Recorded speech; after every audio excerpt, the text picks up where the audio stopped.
अस्सलाम वालेकुम, this is Ayesha Jahanzeb और आप देख रहे हैं मेरा ऑफिशियल यूट्यूब चैनल। आज हम बात करेंगे जो सियासी सरगर्मियां चल रही हैं हमारे मुल्क में। आज जो फैसलाबाद में जलसा होने जा रहा है जिन्ना स्टेडियम में, हम उसके बारे में बात करेंगे। पीडीएम का जलसा होने जा रहा है हुकूमत के ख़िलाफ़। अच्छा, ये जो जलसे हैं, ये जो अब एक शेड्यूल दिया गया है 2 महीनों का कि जी हम फ़लाँ डेट पर फ़लाँ शहर में हम जलसा करेंगे, और एक पूरा जैसे कहते हैं ना एक स्केड्यूल आया हुआ है कि इसके हिसाब से हमारा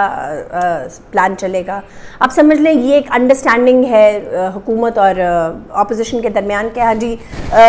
आपने इस तारीख को इस जगह पर जलसा करना है, इस तारीख को इस जगह पर जलसा करना है। अब जो तैयारियां हो रही हैं दोनों तरफ, जो जोश है वो फुल है। हुकूमत की तरफ देखें तो उनकी तरफ से गिरफ्तारियां ज़ोरों शोर पे चल रही हैं, एफआईआर्स कट रही हैं, कंटेनर्स लगाए जा रहे हैं। अभी थोड़ी देर पहले साइयां वाला जो इंटरचेंज है उस पर काफ़ी सारे कंटेनर्स को पकड़ कर रख दिया गया है कि in case of any emergency उसे फौरी तौर पर बंद कर दिया जाएगा। इसी तरह बहुत से जो फैसलाबाद के अंदर लोग पॉलिटिकल लीडर्स रात को या 2 रात पहले से या 1 रात पहले से जाकर रह रहे हैं अपने अपने घरों में, उनके अतराफ़ में पुलिस की नफरी बढ़ गई है। मतलब लोग गिरफ्तार किए जा रहे हैं डिफरेंट सियासी जमातों के, सिर्फ नून लीग के नहीं, पीपल्स पार्टी के भी और मौलाना फजल रहमान की जो पार्टी है उनकी भी, JUIF के।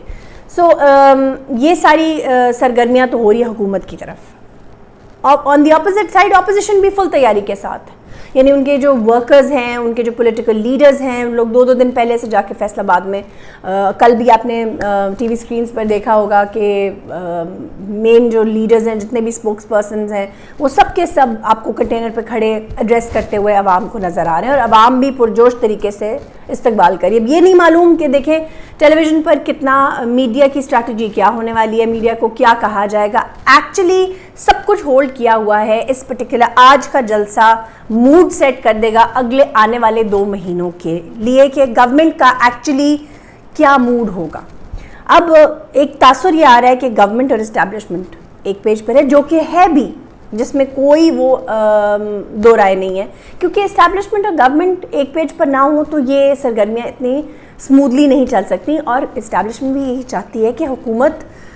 इन चीज़ों को खुद से मैनेज करे। ये हुकूमत का काम है कि अपोजिशन के साथ एक ऐसा ताल्लुक़ रखा जाए, उसके साथ उसके जो मसाइल हैं उनको वॉइस आउट करने की कितनी इजाज़त दी जाती है, उनको किस तरह से मैनेज करना है, ये सब इस्टेब्लिशमेंट भी देख रही है। अब ये सब कुछ सारा दारोमदार जो है आज के जलसे पर है कि आगे इस्टेब्लिशमेंट का क्या रुख होगा टूवर्ड्स दिस जलसा, और ये जैसे आप कह लें जो लॉन्ग मार्च की तरफ अगर ये डेवलप करता है आगे जाके 2 महीनों में, जैसा कि अपोजिशन ने शेड्यूल दिया हुआ है, तो फिर डिपेंड करेगा कि इस्टेब्लिशमेंट देखेगी कि गवर्नमेंट किस तरह से चीज़ों को हैंडल कर रही है। अच्छा, अब अगर आप गवर्नमेंट की तरफ देखें तो गवर्नमेंट की तरफ से इन चीज़ों को बड़ा कैजुअली लिया जा रहा है कि जी हाँ जी ठीक है, कर ले जलसा, कोई मसला नहीं, और अंडर हैंडेडली गिरफ्तारियाँ, FIR पर्चे, हर चीज़ चल रही है। जो सबसे इस वक्त वीक पॉइंट है हमारी गवर्नमेंट का वो ये है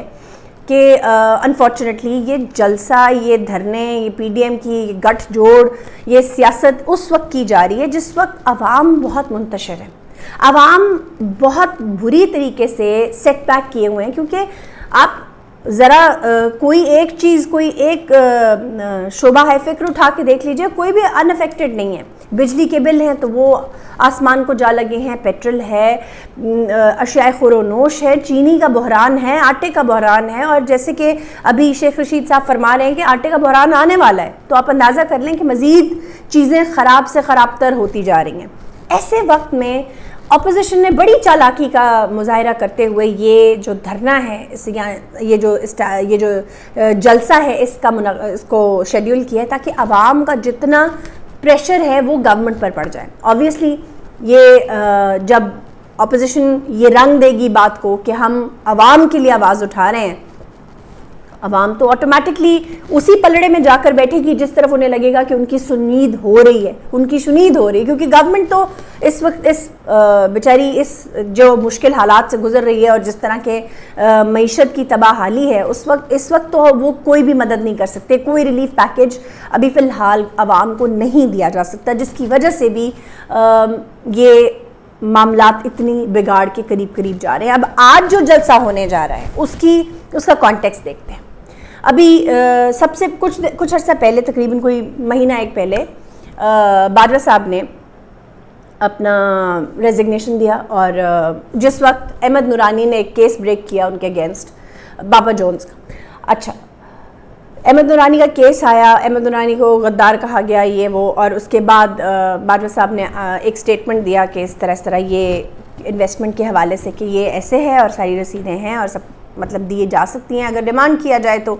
और अगले ही दिन उन्होंने एक रेजिग्नेशन दे दिया, जो प्राइम मिनिस्टर साहब ने ये कहकर रिजेक्ट कर दिया कि जी मैं जो रीजंस बाजवा साहब ने दिए हैं they are good enough for me and I believe him, so इस रेजिग्नेशन को मैं बिल्कुल नल एंड वॉइड समझता हूँ। लेकिन अभी को 3-4 दिन पहले बाजवा साहब ने दोबारा रेजिग्नेशन प्रेजेंट किया है और उस रेजिग्नेशन को एक्सेप्ट कर लिया गया है। ये एक ऐसी सूरत हाल है जो थोड़ी सी तशवीश क्रिएट करती है कि शायद इस्टेब्लिशमेंट और हुकूमत एक पेज पे ना हो, लेकिन ऐसा नहीं है। ये सोची समझी आप समझ लें एक स्ट्रैटेजी है जिसके तहत ये सब किया जा रहा है, ताकि ये तासुर जाए कि एक पेज पे नहीं है, लेकिन हैं दरअसल दोनों एक ही पेज पर, हुकूमत भी और इस्टेब्लिशमेंट भी। द थिंग इज़, ये सब इसलिए किया जा रहा है क्योंकि एकदम से बहुत लाइमलाइट में आ गए थे बाजवा साहब और बहुत से लोगों ने सवाल उठाने शुरू कर दिए थे और SECP तक बात चली गई थी, वहाँ पिटिशन्स आनी शुरू हो गई, डिसमिसल्स होने शुरू हो गए, तो चीज़ें पीछे को जाने की बजाय आगे बढ़ना शुरू हो गई थी। दिस इज़ वाई उनको लाइमलाइट से हटाने के लिए बाजवा साहब ने यह स्टेप लिया है खुद को, और ज़ाहिर है उनका फैमिली का भी थोड़ा बहुत प्रेशर होगा कि आप क्यों बिला वजह इस चीज़ में जा रहे हैं। अच्छा जी, अब जो चीज़ें तशवीशनाक हैं वो ये हैं कि जो हुकूमत के अपने जो ब्रैकेट्स हैं उनके अंदर बातें शुरू हो गई हैं। नदीम बाबर साहब हैं, उमर अयूब साहब पे इल्ज़ाम लगाया, नदीम बाबर साहब पे इल्ज़ाम लगाया, मुराद सईद ने इल्ज़ाम लगाया कि जी ये जो बहरान आ रहे हैं ये इन सब की और जो बिल्स की मामला है ये सब उमर अयूब और नदीम बाबर की वजह से। राजा रियाज का बयान आपने देखा है, वो बहुत ही ख़तरनाक हद तक उन्होंने बातें कर दी हैं, तो मतलब अगर आप चाहें तो उसे सर्च भी कर सकते हैं, मैं लिंक भी छोड़ दूंगी। अच्छा, एक और चीज़ बहुत इंपॉर्टेंट है, कोई 2-1 दिन पहले आसमा शराजी ने मरीम नवाज़ का इंटरव्यू किया है और उसमें, अच्छा ये कोई नई बात नहीं है, इसमें जो अचंभे वाली बात है वो ये कि काफ़ी अरसे बाद मरीम नवाज़ ने एक इंटरव्यू दिया है और उससे ज़्यादा डिफरेंट बात यह है कि इस बार उन्होंने मतलब मर जाएंगे मार देंगे वाली जो बॉडी लैंग्वेज है उसे छोड़ दिया है। उन्होंने बड़ी एक डिफरेंट सी बॉडी लैंग्वेज का इंतखाब किया इस बार, बड़ी सोबर, बड़ी मैच्योर, हर बात में उन्होंने आवाम को सामने रखा है, अपने बयानिए में आवाम को शामिल किया है, सिर्फ वोट के ऊपर स्ट्रेस नहीं किया। फिर एक और इंटरेस्टिंग बात जो उन्होंने अपने इंटरव्यू में की है वो ये है कि उसमें उन्होंने ये मेंशन किया है कि जैसे मियाँ साहब, बड़े मियाँ साहब और छोटे मियाँ साहब इनिशियली 1-1.5 साल के अरसे में डिफरेंट पेज पे थे, उनकी स्ट्रैटेजी अलग थी, पर उन्होंने छोटे भाई को अलाउ किया कि हाँ भाई तुम जैसे करना चाहते हो करो, तुम मिसा के मईशत दे दो क्योंकि मईशत बदहाल है और आप इस्टेब्लिशमेंट के साथ चलना चाहते हैं, ज़रूर चलें। लेकिन 1.5 साल का अरसा गुजरने के बाद जब according to Maryam high court के जी, जब उन्होंने देखा कि नहीं आपकी स्ट्रैटेजी नहीं चली, तो वी स्ट्राइक बैक टू मियाँ नवाज शरीफ की जो स्ट्रैटेजी है, जो कि अब नज़र भी आ रही है उनके बयान में, उनके और मरियम के एक्शंस में और इस जलसे की सूरत में। अब आपको ये तीनों जमातें पीपल्स पार्टी, मौलाना फजल रहमान और जिसमें बिलावल सर फहरिस्त हैं वो, और साथ में मरियम नवाज़ नज़र आ रहे हैं कि वो लोग taking it in the first STRIDE कर रहे हैं। अच्छा जी, मेरा जो इस वक्त हुकूमत को मैं बहुत ही मेरा अपना तज्जिया है, मैं ये रिक्वेस्ट कह सकती हूँ अपनी हुकूमत को कि इस वक्त अगर आप इस जलसे को, आपने बड़ी अक्लमंदी का मुजाहरा किया है कि आपने बहुत शोर नहीं डाला पहले ही जलसे पे, आपने उन्हें खेलने दिया, हमने कहा जो खेलो आओ जी देखें आपकी कितनी स्ट्रेंथ है। आप बहुत पैसिव स्ट्रैटेजी लेकर चल रहे हैं, बहुत ही अच्छी चीज़ है, क्योंकि अगर आप यहाँ पर जोर देंगे तो आवाम आपके अगेंस्ट हो जाएगी। अगर आप जैसे आप चल रहे हैं ये एक बहुत ही ठीक तरीक़ाकार है कि आप इसे बहुत अटेंशन नहीं दे रहे और अंडर हैंडेडली अपने जो चीज़ें हैं वो हो रही हैं,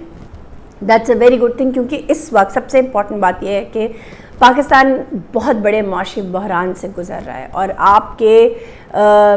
जो मुखालिफ हैं, जो आपकी अपोजिशन है, वो इन चीज़ों पर खेल सकती है कि अद्वियात जो है बहुत महंगी हो चुकी हैं, सब्ज़ी, गोश्त, अंडे बहुत एक्सपेंसिव हो चुके हैं, पेट्रोल जेब खर्च से बाहर निकल चुका है। कोई ऐसी चीज़ नहीं है जो कि आवाम को ज़रा सा भी रिलीफ दे सके, और ऐसे में आवाम को इग्नाइट करना, उनकी सिंपथीज़ गेन करना बहुत आसान है। सो आप अगर पकड़ धकड़ करेंगे और अगर आप पर्चे काटेंगे तो लोग और ज़्यादा इग्नाइट होंगे। तो मेरा सजेशन आपको ये होगा, एक नाकिस सा, कि आप जो स्ट्रैटेजी आपकी है उसी पर चलते रहें। और आज का जो जलसा है वो, I am saying it again, वो मूड सेट करेगा कि आगे आने वाले 2 महीने कैसे होंगे। आपका तज्जिया क्या है, कमेंट करके बताना मत भूलिएगा। Thank you very much. खुदा हाफिज़।